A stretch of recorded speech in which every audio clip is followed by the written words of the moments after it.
Welcome, everybody. Session number 3 of Fliplanthropy, our slightly goofy, satirical series exploring and unpacking the key tension points as we see them in the contemporary machine of philanthropy, and what are the radical alternatives to this.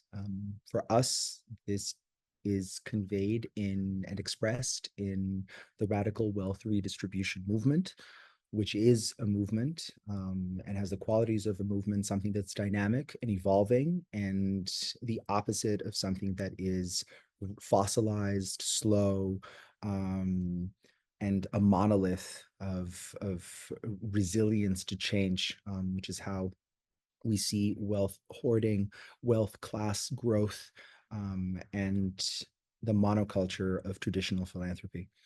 And we have an amazing speaker and friend, Lynn Murphy, here today, who wrote a book together with Alnoor Ladha on post-capitalist philanthropy.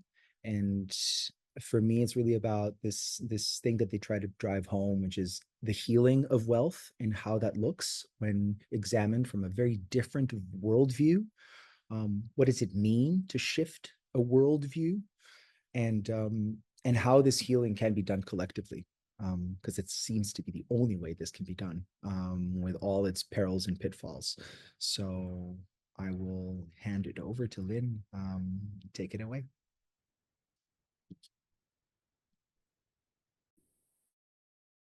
Greetings to all of you and all of your relations, all of the lands that you're sitting upon, all of those who came before, all of the waters, all of the microbiome, your gut biome, and beyond.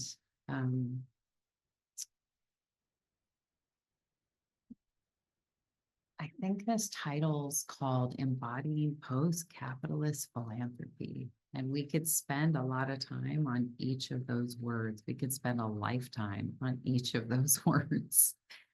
And yeah, I'm coming to you today from, I was saying, I'm in a slightly altered place. I haven't slept in I don't know how many hours. For a variety of, let's say I'm going to invoke the animist reality that a car breakdown led to a delay of a plane. So I have arrived and haven't yet slept from an overnight flight. I'm saying this intentionally, so if it's uncomfortable with what I'm saying, we're going with it. I'm slightly dyslexic, so things come out of my mouth not always correct. I'm in perimenopause, so I don't remember things. I have the lovely brain fog. And I actually was sitting there with a part of me that was wanting to do this to the best of my ability for you all. And I felt maybe this is actually totally perfect. Maybe there's something beyond what I, as an author or someone who often speaks to this, maybe there's something that can come through today, through me, through us, through this vessel, that is exactly what will endeavor to help us be more contextually relevant in this moment. To all of those around this planet who are trembling or shaking, or tired or thirsty or hungry. And perhaps to all of them, we begin to dedicate some of this time today. So I'm not even finding the beginning of where I wanted to start with for today, which is, if you've been to the past couple sessions, there's been talk of the just transition. There's been talk about what the inner structures are of the psychology of wealth holding, hoarding, the inheritance. And I want to be in the provocation that justice is a verbing. justice, and I recognize that I have non-English speakers, so verb, and then I'm saying in the English form, the ing, the as an ongoing act. It's not a point of arrival. It's something that we sit with. It's a state, perhaps, that comes in. And transitioning along pathways. And if we're walking pathways, we could be walking, we could be falling, we could get lost, but we're endeavoring to find what are pathways that allow us to find what is a practice around post-capitalism. And I also want to invoke, I'm going to say this to those of you from the US and who are children of the 80s, you will understand this and others will not. What I often these days am calling the cosmological wedgie.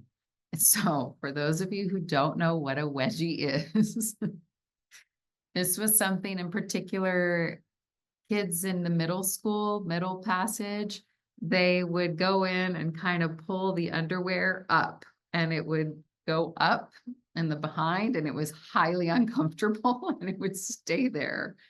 And I'm invoking this cosmological wedgie partly to bring humor into times of crisis when we all could just fall on our knees and cry and not get up, but also because it is highly uncomfortable, because it does feel like we're in a split. It does feel like part of us is really caught in the house of modernity and part of us is longing for some other way finding. And it's just where we are. And so I'm going to invoke, some of us would prefer to think about it. I think Bayo Komolafe calls them the cracks. Sometimes we might think of this as the cosmological fermentation. And cosmology, I mean worldview. The deepest way that you make sense of the world around you. Not just of the world out here, but today we're really going to be moving on this inner-outer journey. So with that, I want to start with a couple of examples of what might be other ways of seeing and knowing. And I've been really sitting with beloveds that were affected by the recent hurricane in the parts of the United States. And as I watched that and have been with it, I noticed that the dominant narrative that first came out was a lot about the people and the stuff that got wiped out and people in extraordinary isolated situations. And then the stories came about the water contamination and various things like that. And yet I haven't seen a frame. I've heard it in the relational tissue, but in a dominant way, I haven't seen the frame about the water contamination that is problematic for the water itself, not just for the water consumption, but for the water as a sovereign being. For what is water? How is the water experiencing this contamination? How did the water experience this flood of taking down trees and houses and peoples and land? And I just want to offer that for an example, a way into how sometimes we are blind to what we may not see at first, but if we start to perceive with peripheral vision, if we start to perceive with our whole mind, body, soma, our whole entelechy, our soul, something else starts to come into view as well.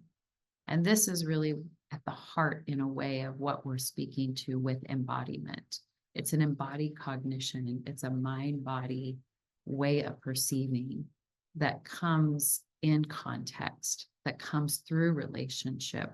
It honors that we all have blind spots and that there's tensions in our bodies that don't allow us to see and perceive and feel. And those, the more that we sit with that, the more that we look within and see without. And as we look without, it turns us to look in. This is how we are in the practice, in the what I'll say is praxis of embodiment. Yeah, maybe that's enough to begin with. Y'all, how do y'all feel about me using a couple slides just to give you some visuals so you don't just have to look at my talking head? that okay? Okay, I'm gonna pull up some slides. Come back and do this. Sorry. A little slow. Share. Let's see, where's my slides? There we go. Share. Slideshow. Okay. If your eyes need a place to land as you're listening to me, just look at the picture here.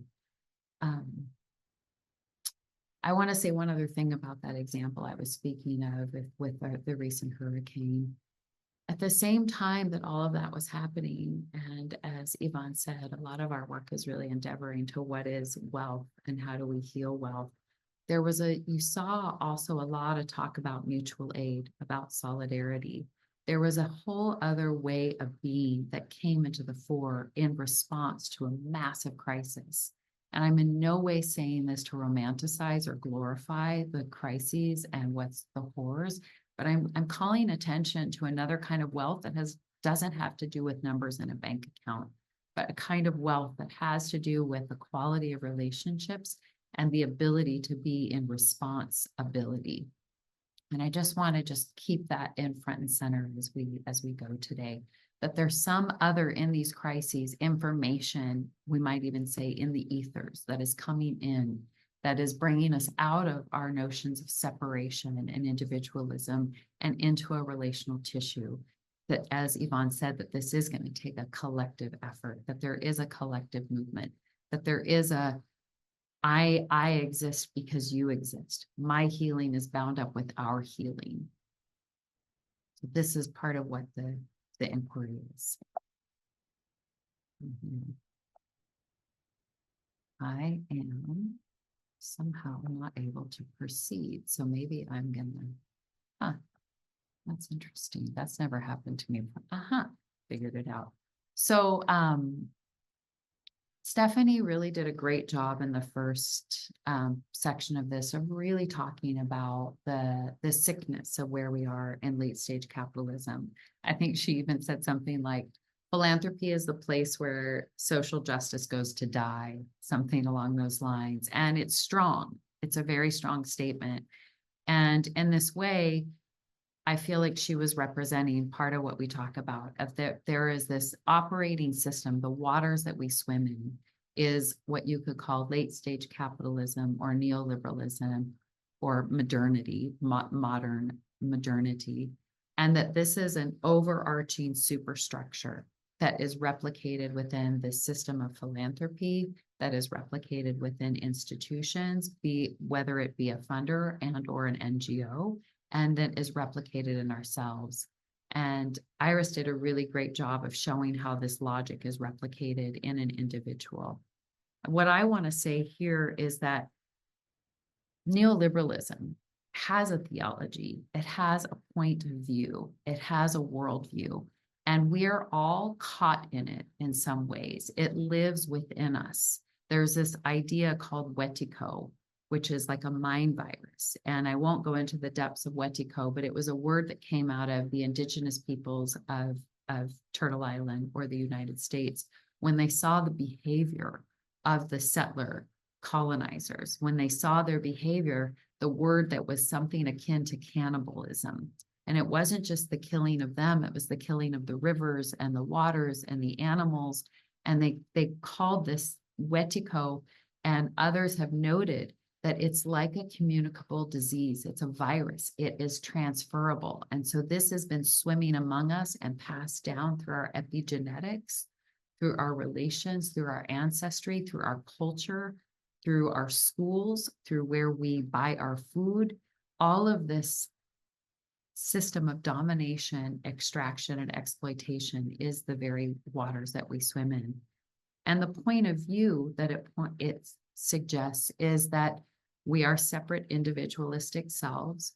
We are selfish in the sense that we are very deeply self-centered and self-referential, that we see ourselves as separate, that we see the world around us as innate, as in not living, and not sovereign, and that we, by and large, tend to suggest that the pinnacle of knowledge claims is positivist, objective truth. And that's to suggest that there is a truth out there that is separate, that I can be a wholly unbiased observer, that I can understand material parts, I can understand the constitution, the constituent parts. Sorry, this is where the dyslexia with the jet lag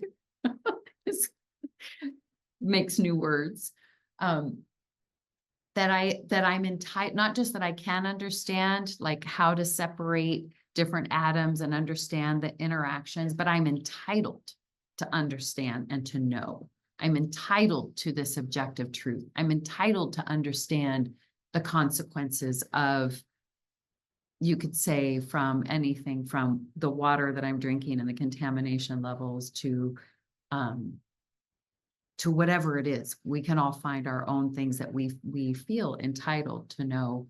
And it's not to suggest that we don't want to know the interactions. It's that quality of entitlement that almost holds ourselves, knowledge, and each other hostage for something. That's the deep point of view that we're speaking to, that is this hierarchy of logic that is playing out in philanthropy. So even in philanthropy, even as we think about something like the just transition, there's a way in which there's still a competition for who gets funded and who doesn't. There's still a hierarchy often within all of our organizations. There's still a who's doing it better and who's not. There's still, like, if we're really honest, there's still a scarcity logic at play. And it's not to deny that, it's actually to recognize that, to be honest with this. So then we can see where we are in checkmate, where we are replicating these logics. So we can be in one side of that cosmological wedgie and wonder, what do we do with this? Rather than just feel like Sisyphus who's rolling the rock up the hill, and or feeling that we're just hitting ourselves against a wall again and again and again. Again. I'm going to take a breath and see if I can find where I was with my notes, so we can all take a collective breath together.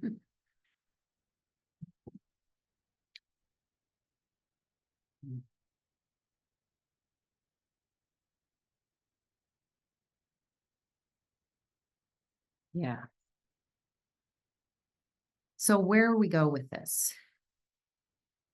One offering that we have is, if we recognize that we're kind of caught and we're suggesting that there is a theology of separation, materialism, and rationalism, that perhaps we can actually be in a worldview that allows us to see things a little bit more spiral in nature.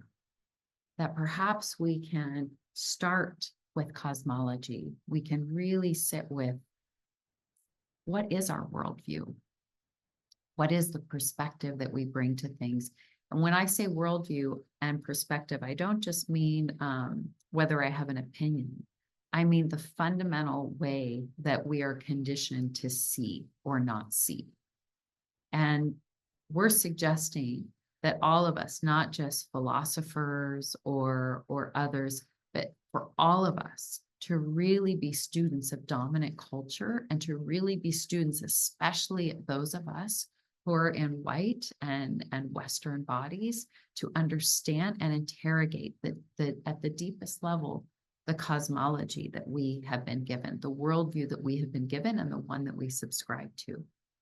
And to see that replicated in the outer logics, the logics that suggest that wealth holders are not just there because they have been more effective, more efficient, a meritocracy, but this is still the legacy of slavery, genocide, colonization, all of the things we know, those of us who have been here, but those have consequences on all of us at the most basic level of how we perceive and what we see possible.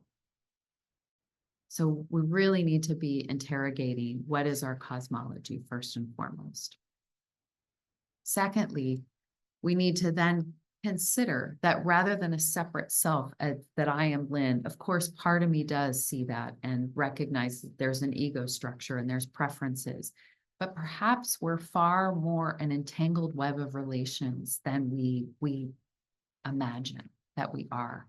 Perhaps it's more the whatever I did or didn't eat, or what I did or didn't drink that's affecting what I say rather than any other thing. Perhaps it's my ancestors coming through right now.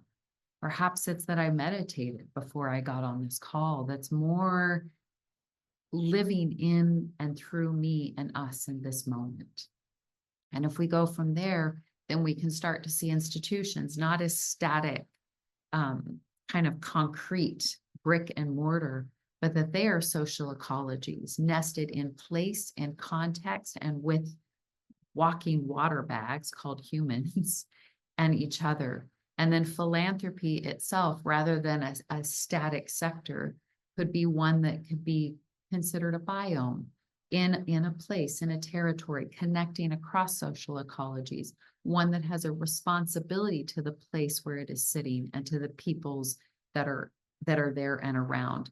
Perhaps it has a responsibility to those that it is not paying its taxes to because of the tax exempt status, and not just through a finger wagging, but because it sees a web of relationships and is looking through an ecological view of the health and the wellness for all.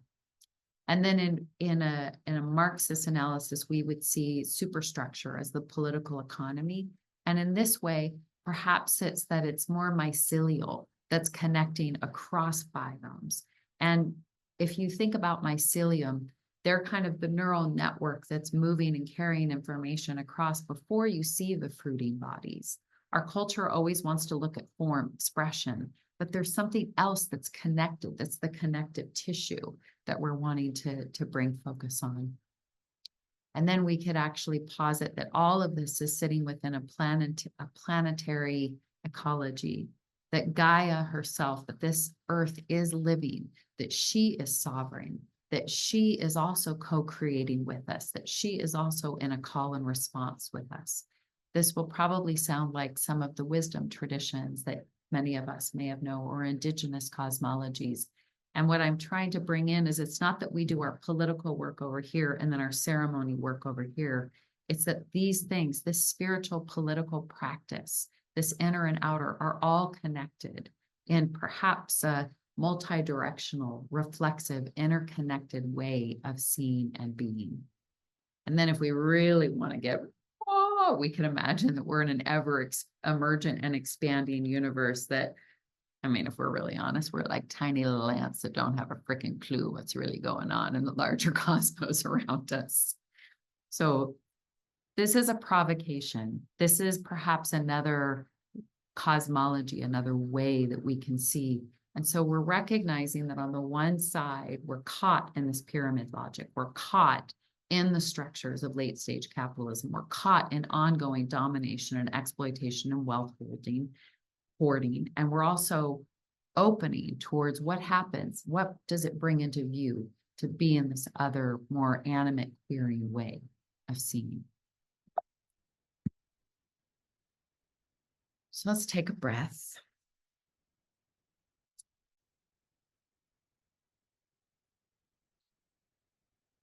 So I'm going to be with some of these words that are on this screen.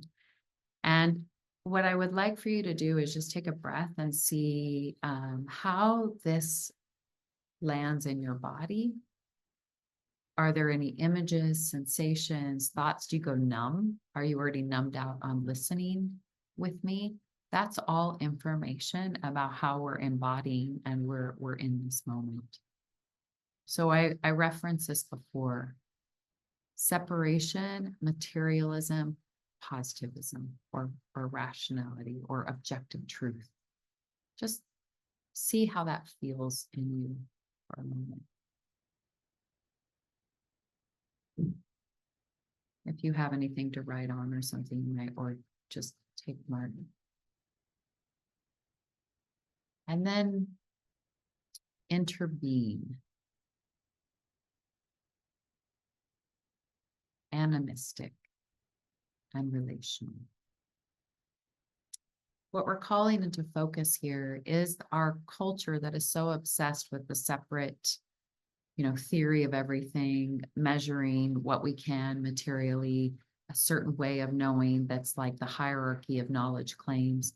What we're calling into focus is that perhaps even as I look at this computer, even if it's a jump to say that this is an animate entity that has sovereignty on its own, can I start to see the webs of relationships that brings this here to me? Can I start to see the minerals that are here? Can I start to honor all that it takes for me to just be sitting here on a chair with my feet on the earth, with wood that was probably taken from old growth forests, and not to be in guilt or shame about it, but to start to open, like peripheral vision, some way of opening to a relational way of being with. You might be like, what does this have to do with philanthropy? We'll get there. And in the relational piece, our world is so focused on outcomes and impact. What happens if actually we foregrounded relationships more than, or at least alongside of, those outcomes and impacts? But the process by which that path we walk is as important, not more important, than what it is we think we're aiming towards. So even in building this movement of wealth liberation, the way that we go about building this movement, the way that we find kinship with one another might be more important or as important as whatever happens with that liberation on the other side, and might actually be the key for liberation and for wealth to flow itself. So the next one you see here is kind of what I'm speaking to, the accumulation of capital and the liberation of capital. Accumulation of capital has a lot to do with, in my view, of entitlement. And a lot to do with entitlement, actually, I think what Iris did a really beautiful job of showing how it's actually just a protection and fear that we hold, and that we separate ourselves from one another. When do we actually dare to feel vulnerable and really focus on the quality of that relationship? I think of, when I say the liberation of capital, I often think of the work of Taj James at Full Spectrum Capital and others that talk about anything right now of money that is not flowing is actually perpetuating the cycles of colonization, because money, like water, wants to flow, and it wants to flow to, it often is very humble, and it flows to the places that need most, and it's very powerful. It has the power to cut canyons. And these days I speak about flow, not flood. So we don't want those to move so quickly that if we're not tending the quality of relations, and suddenly massive amounts of money have come in, we've all seen this in a social justice or other NGO, that it kind of like takes over. It's almost like the toxicity of that money comes down into that organizational structure and takes over. And it's almost like it has an animate field of its own of mess and muck, and the work gets hampered because the quality of relationships and the flood happen rather than a liberatory impulse. And that gets down to this last one, where all of us are navigating. And now I'm going to ask you again to just check, what do you feel entitled to, or where does the thought form of entitlement live in your body? I'm going to hang here for a second because we often go numb with this one.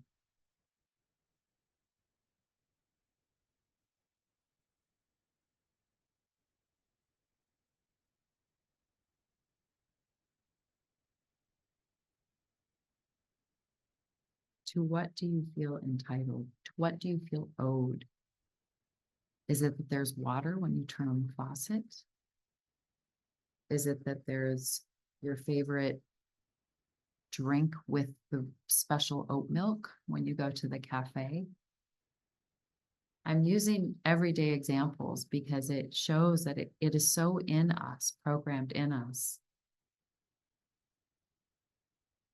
Sometimes we feel entitled to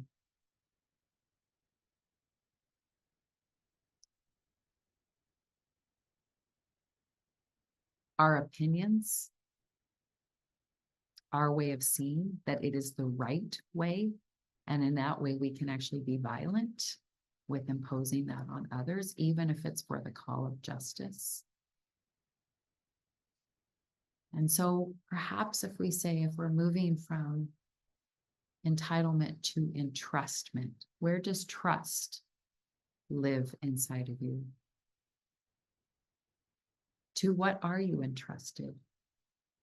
If that word's unfamiliar, perhaps steward. To what do you steward? What do you tend? There's a Sufi proverb that says, you are entitled to nothing and entrusted with everything. Where does that live? How does that, we lived that way. What would that allow you to see or not see around this conversation around philanthropy? Philanthropy has a lot of entitlement, not just because of the wealth holding, but the entitled to decide the agenda for civil society, the entitlement to decide how strategies are pursued, to decide who's on the board. There's a whole bunch. We know this. We all kind of know this critique, so I don't need to regurgitate it here. What I want to bring in is what happens if we shift our gaze towards that side of entrustment.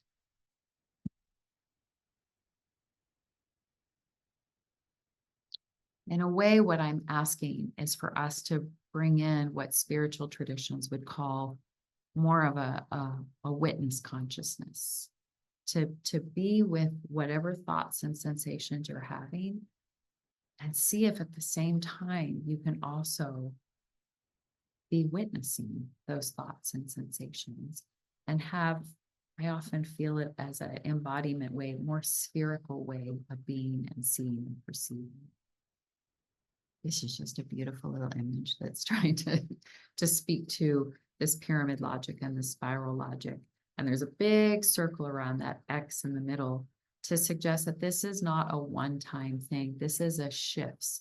This is a daily practice. This is a catching ourselves again and again. Yesterday, I caught it when I was on the plane that I was taking a paper towel and drying my hands, and I took two, and I felt that moment of, did I feel entitled to two? Do I actually see that this is connected to a tree, that's connected to a place, that's connected to a already cutting down of the old growth, and then the second or third generation that's connected to fires, that's connected to extracting the life of the soil? Can I feel the sovereignty of the soil? Did I use more water? And it wasn't to be in a policing myself. It was actually to practice. Am I even aware of that which I am consuming and am in relationship with all the time?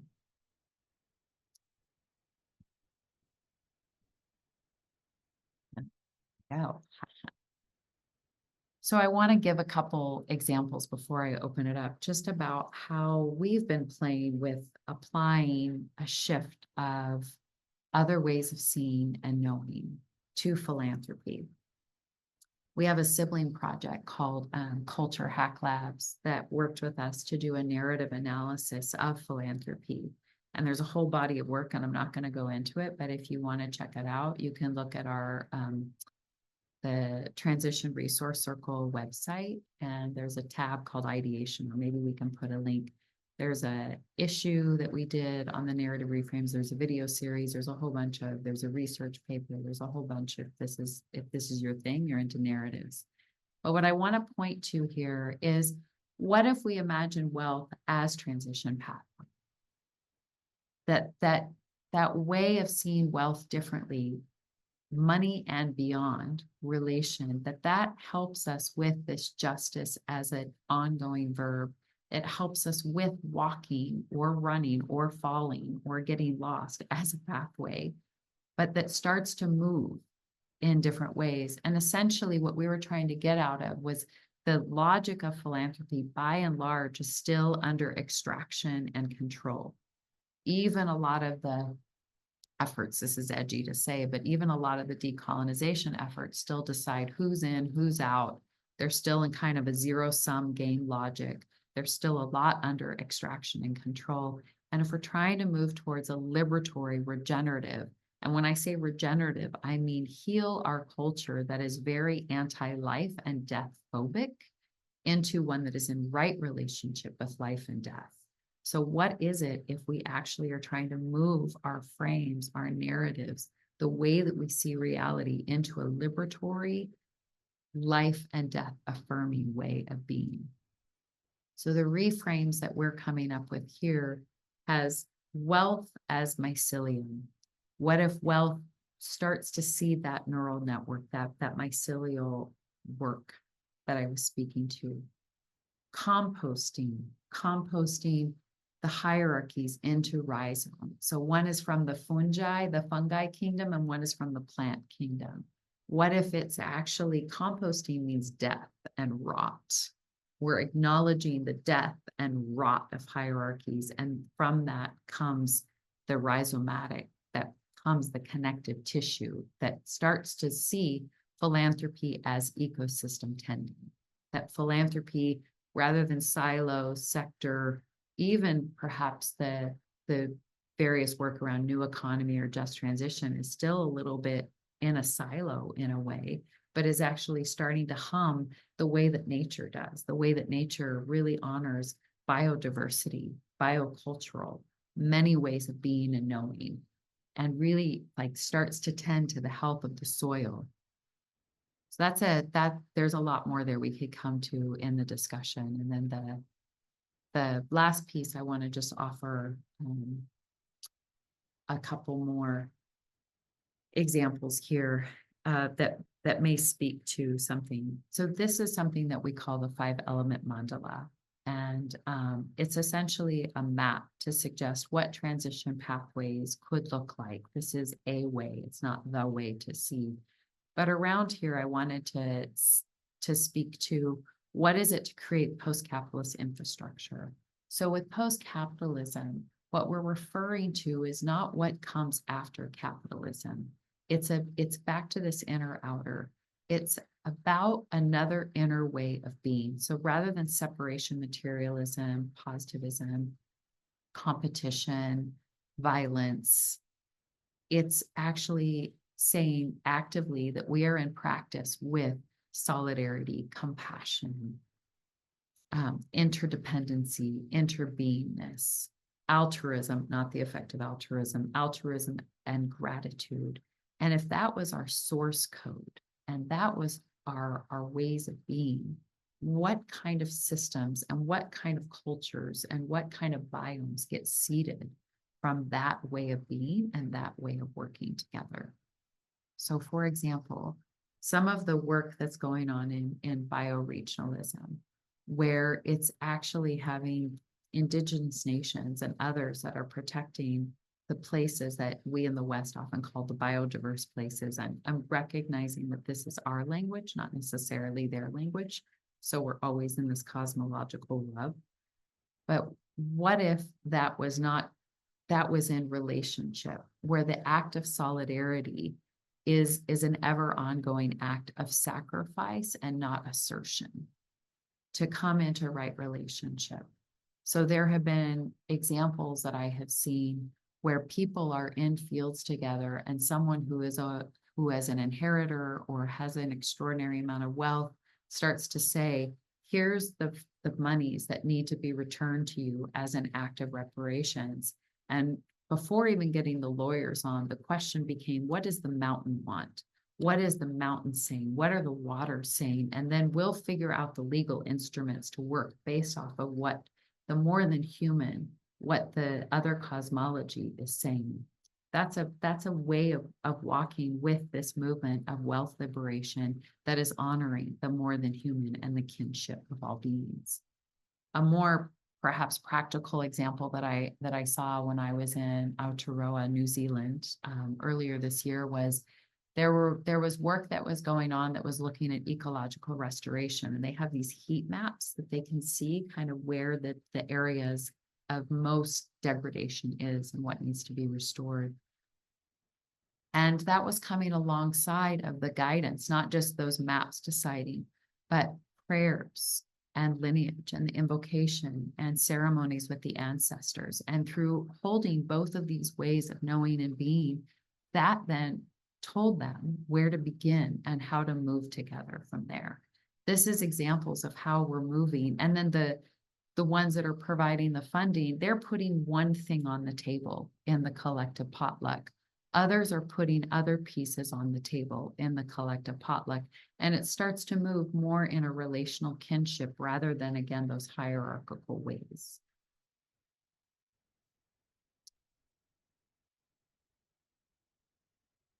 I feel like I had one more potent example, but maybe it will come up in the discussion. And I just want to honor that there have been many peoples across this planet, many nations, many peoples that have been living part of what I was invoking with this post-capitalist ways of being since first contact with colonizers or with the conquistadores or others who came. And so that in the face of what many of us feel is this moment of the polycrisis, the metacrisis, the apocalypse, the whatever collapse we want to invoke, that there are those who've been walking with that their world ended or felt ending hundreds of years ago. This particular, you can't solve money problems with money, comes from the Zapatistas, who talk about, they have this expression that they want a world that includes many worlds. So this is a good example of other ways of being and knowing that don't say our way is wrong. I want to be clear that the just transition and the locking, it's not to say out with the old, in with the new. Our culture is way too seduced by old, new, binary logic. This is bad, this is good. What we're trying to say is that these things are all interconnected, and there's going to be a process of composting. There's going to be a decay, death, while something else is coming in. So you can't solve money problems with money. We'll come back to. And so it's to say that, yes, we need money, but it's a huge yes and bowing to the unknown. And maybe I have some more, but I think that's more than enough for now. So I'm going to stop there. All right, Lynn. Thank you so much.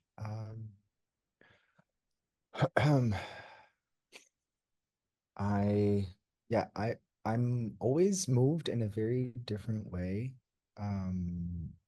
when you speak, because you allow for certain things into the room that always catches me off guard.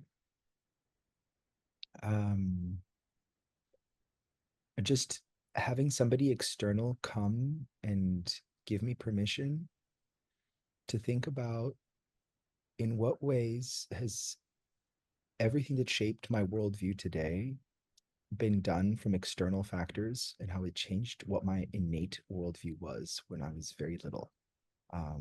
There's like an outlook into the world that I'm quite disconnected from, and only when somebody opens that door and creates the space for it can I actually connect to what I thought about the world when I was 5 and 6 years old, and then quite surprised with each day, week, month, year, how that ended up being molded into something very different today. So thank you for that.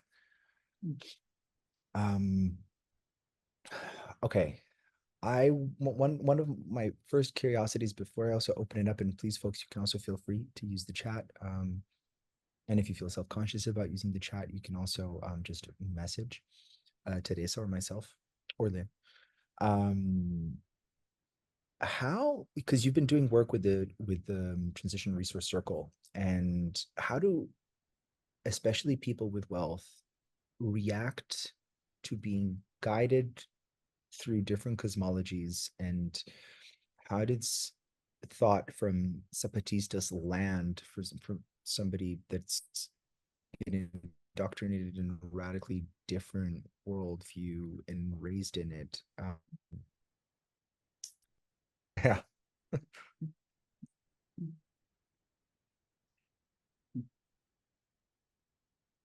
There's so many I almost wanted to say there's as many responses to that as there are stars in the sky, but I don't know if that's completely, maybe the stars in the sky that you can see in an urban area.